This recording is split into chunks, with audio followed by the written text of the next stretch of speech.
In 2019, I got laid off from my job with only two options. Either I needed to find another sales job or take a chance on this dream, this crazy dream of doing coaching full time. There were two problems. Firstly, I had really low confidence and imposter syndrome.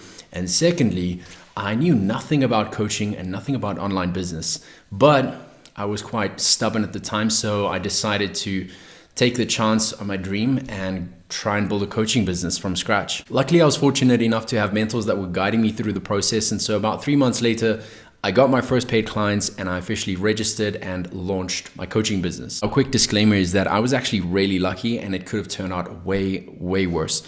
So many coaches glamorize the idea of doing coaching full time, but there are real realities to consider before making that big transition from your job and the security of that to entering the risky world of entrepreneurship and doing coaching full time. So here are 4 things to consider before quitting your job and doing coaching full time. Number 1 is know your why behind wanting to quit. Everyone's motivated in different ways, but usually there are 3 main motivators. The first one is financial. Think about what is that number that you want to be earning on a consistent basis, and what are the freedoms that that's going to enable me to have access to. And the second and third are kind of linked to that, which is what kind of lifestyle do I want to be able to live? What do I want to be able to do differently for my family?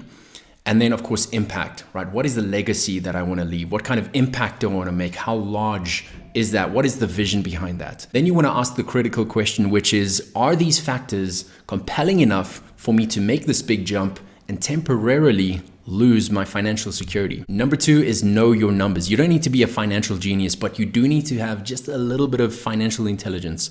What you could do is prepare a cash flow statement, which helps you to clearly see what the numbers are, what's coming in, what's going out, and make projections from that so that you can comfortably and confidently make that transition to doing it full time. Number 3, get comfortable with being uncomfortable. Entrepreneurship is one of the hardest things you will ever do.